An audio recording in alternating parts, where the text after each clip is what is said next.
Part 1. Hello, William. This is Amber. You said to phone if I wanted to get more information about the job agency you mentioned. Is now a good time? Hi, Amber. Yes, fine. So the agency I was talking about is called Bankside. They're based in Docklands. I can tell you the address now, 497 East Side. OK, thanks. So is there anyone in particular I should speak to there? The agent I always deal with is called Becky Jameson. Let me write that down. Becky... Jameson. Jameson.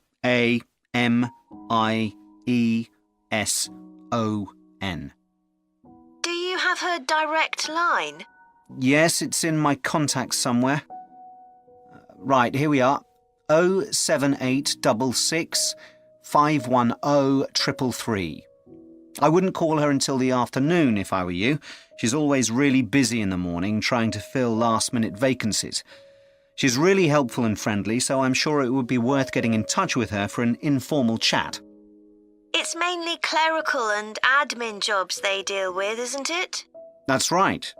I know you're hoping to find a full-time job in the media eventually, but Becky mostly recruits temporary staff for the finance sector, which will look good on your CV and generally pays better too. Yeah, I'm just a bit worried because I don't have much office experience. I wouldn't worry. They'll probably start you as a receptionist or something like that. So what's important for that kind of job isn't so much having business skills or knowing lots of different computer systems. It's communication that really matters, so you'd be fine there. And you'll pick up office skills really quickly on the job. It's not that complicated. OK, good. So how long do people generally need temporary staff for? It would be great if I could get something lasting at least a month. That shouldn't be too difficult. But you're more likely to be offered something for a week at first, which might get extended. It's unusual to be sent somewhere for just a day or two. Right. I've heard the pay isn't too bad. Better than working in a shop or a restaurant. Oh yes, definitely. The hourly rate is about £10, $11 if you're lucky. That's pretty good. I was only expecting to get £8 or £9 an hour. Do you want me to tell you anything about the registration process? Yes, please. I know you have to have an interview. The interview usually takes about an hour, and you should arrange that about a week in advance. I suppose I should dress smartly if it's for office work. I can probably borrow a suit from Mum. Good idea. It's better to look too smart than too casual. Will I need to bring copies of my exam certificates or anything like that? No, they don't need to see those, I don't think. What about my passport? Oh yes, they will ask to see that. OK. I wouldn't get stressed about the interview, though. It's just a chance for them to build a relationship with you, so they can try and match you to a job which you'll like. So there are questions about personality that they always ask candidates, fairly basic ones. And they probably won't ask anything too difficult, like what your plans are for the future. Hope not. Anyway, there are lots of benefits to using an agency. For example, the interview will be useful because they'll give you feedback on your performance so you can improve next time. And they'll have access to jobs which aren't advertised. Exactly. Most temporary jobs aren't advertised. And I expect finding a temporary job this way takes a lot less time. It's much easier than ringing up individual companies. Yes, indeed. Well, I think I've covered it. Part 2. Good morning.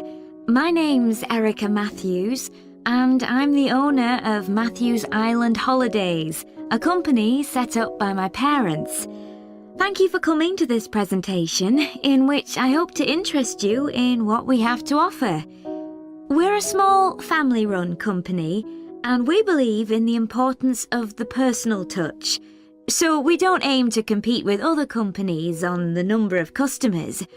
What we do is build on our many years' experience, more than almost any other rail holiday company, to ensure we provide perfect holidays in a small number of destinations, which we've got to know extremely well. I'll start with our 6-day Isle of Man holiday. This is a fascinating island in the Irish Sea, with Wales to the south, England to the east, Scotland to the north, and Northern Ireland to the west. Our holiday starts in Heysham, where your tour manager will meet you. Then you'll travel by ferry to the Isle of Man. Some people prefer to fly from Luton instead, and another popular option is to go by train to Liverpool and take a ferry from there. You have 5 nights in the hotel, and the price covers 5 breakfasts and dinners and lunch on the 3 days when there are organised trips. Day 4 is free, and most people have lunch in a cafe or restaurant in Douglas. The price of the holiday includes the ferry to the Isle of Man, all travel on the island, the hotel, and the meals I've mentioned. Incidentally, we try to make booking our holidays as simple and fair as possible, so unlike with many companies, the price is the same whether you book 6 months in advance or at the last minute, and there's no supplement for single rooms in hotels. If you make a booking then need to change the start date, for example because of illness, you're welcome to change to an alternative date or a different tour for a small administrative fee. Okay, so what does the holiday consist of? Well, on day 1, you'll arrive in time for a short introduction by your tour manager, followed by dinner in the hotel. The dining room looks out at the river, close to where it flows into the harbour, and there's usually plenty of activity going on. On day 2, you'll take the coach to the small town of Peel, on the way calling in at the Tynwald exhibition.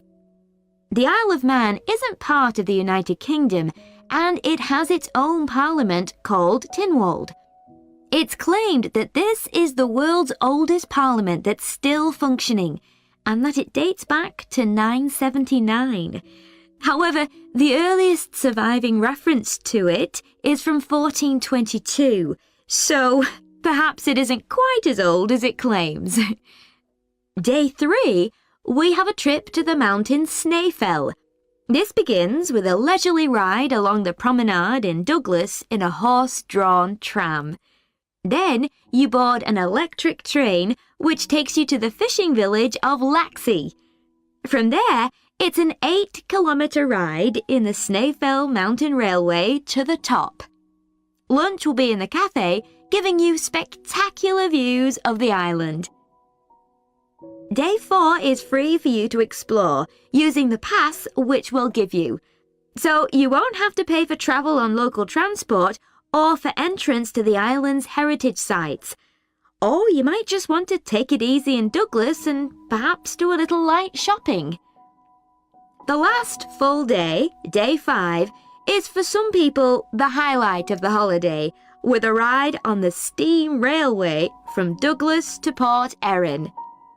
After some time to explore, a coach will take you to the headland that overlooks the Calf of Man, a small island just off the coast. From there, you continue to Castletown, which used to be the capital of the Isle of Man and its medieval castle. And on day 6, it's back to the ferry, or the airport if you flew to the island, and time to go home. Now, I'd like to tell you a bit more. Part 3.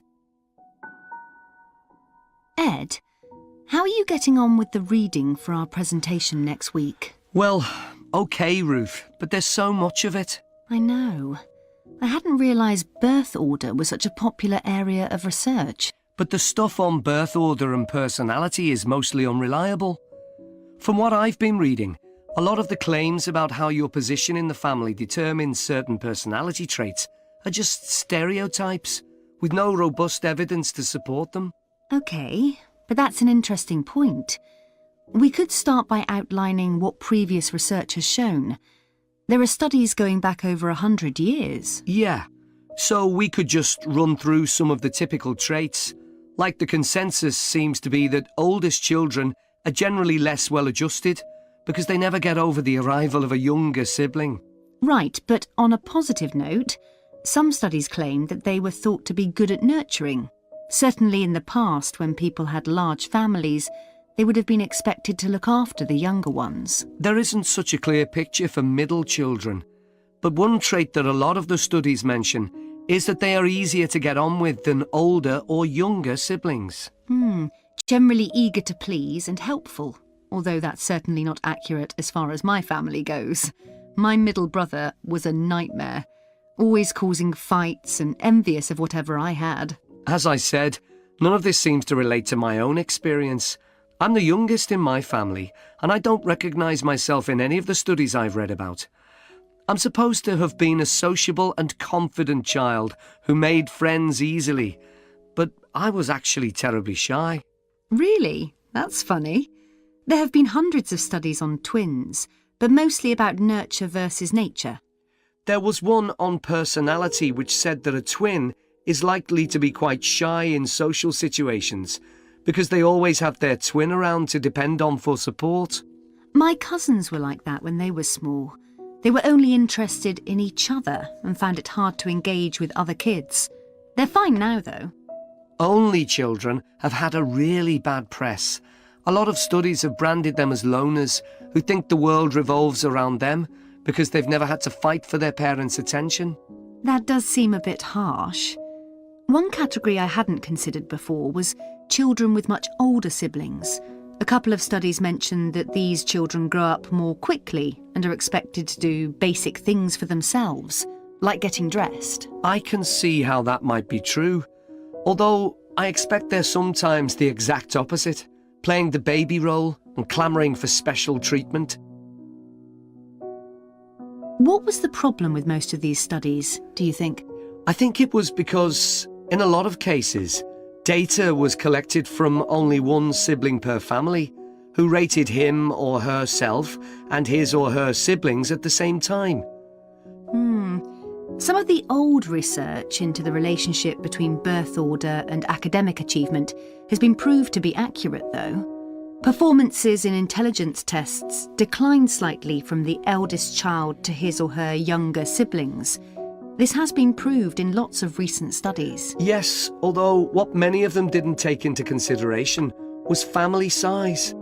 The more siblings there are, the likelier the family is to have a low socio-economic status, which can also account for differences between siblings in academic performance. The oldest boy might be given more opportunities than his younger sisters, for example. Exactly. But the main reason for the marginally higher academic performance of oldest children is quite surprising, I think. It's not only that they benefit intellectually from extra attention at a young age, which is what I would have expected. It's that they benefit from being teachers for their younger siblings by verbalising processes. Right. And this gives them status and confidence, which again contributes in a small way to better performance. So, would you say sibling rivalry has been a useful thing for you? I think so. My younger brother was incredibly annoying, and we fought a lot. But I think this has made me a stronger person. I know how to defend myself. We had some terrible arguments, and I would have died rather than apologise to him. But we had to put up with each other, and most of the time we coexisted amicably enough. Yes, my situation was pretty similar. But I don't think having two older brothers made me any less selfish. I was never prepared to let my brothers use any of my stuff. That's perfectly normal, whereas sometimes...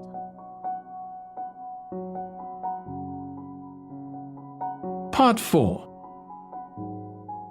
Today, I'm going to talk about the eucalyptus tree. This is a very common tree here in Australia, where it's also sometimes called the gum tree. First, I'm going to talk about why it's important. Then I'm going to describe some problems it faces at present. Right, well, the eucalyptus tree is an important tree for lots of reasons.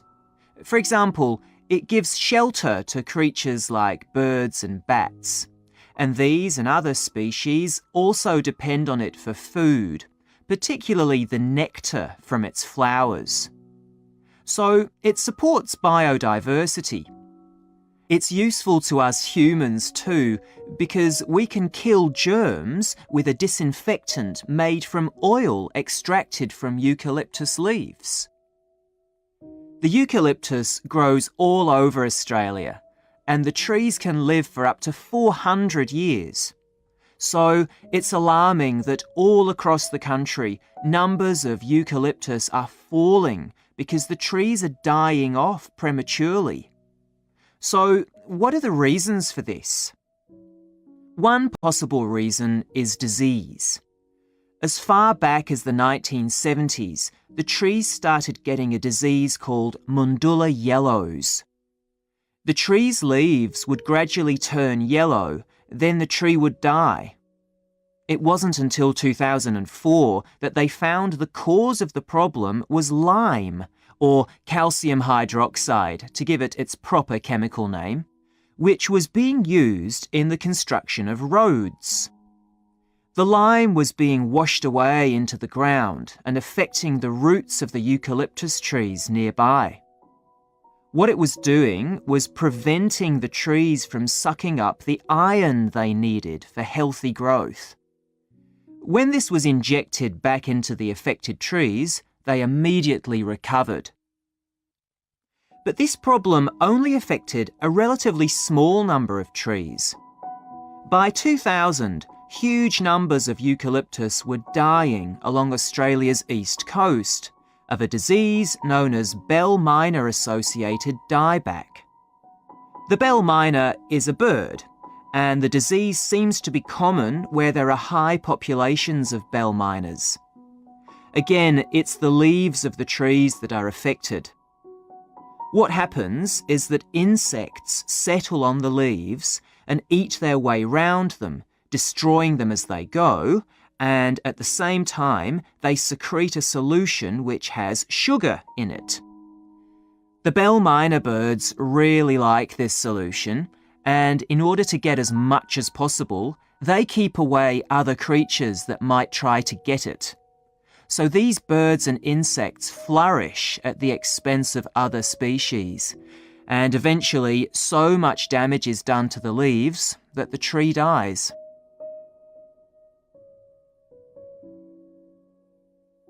But experts say that trees can start looking sick before any sign of bell miner-associated dieback. So it looks as if the problem might have another explanation. One possibility is that it's to do with the huge bushfires that we have in Australia. A theory proposed over 40 years ago by ecologist William Jackson is that the frequency of bushfires in a particular region affects the type of vegetation that grows there. If there are very frequent bushfires in a region, this encourages grass to grow afterwards, while if the bushfires are rather less frequent, this results in the growth of eucalyptus forests. So why is this? Why do fairly frequent bushfires actually support the growth of eucalyptus? Well, one reason is that the fire stops the growth of other species which would consume water needed by eucalyptus trees. And there's another reason. If these other quick-growing species of bushes and plants are allowed to proliferate, they harm the eucalyptus in another way by affecting the composition of the soil and removing nutrients from it. So some bushfires are actually essential for the eucalyptus to survive as long as they are not too frequent. In fact, there's evidence that Australia's Indigenous people practiced regular burning of bushland for thousands of years before the arrival of the Europeans. But since Europeans arrived on the continent, the number of bushfires has been strictly controlled. Now, scientists believe that this reduced frequency of bushfires to low levels has led to what's known as dry rainforest, which seems an odd name as usually we associate tropical rainforest with wet conditions. And what's special about this type of rainforest?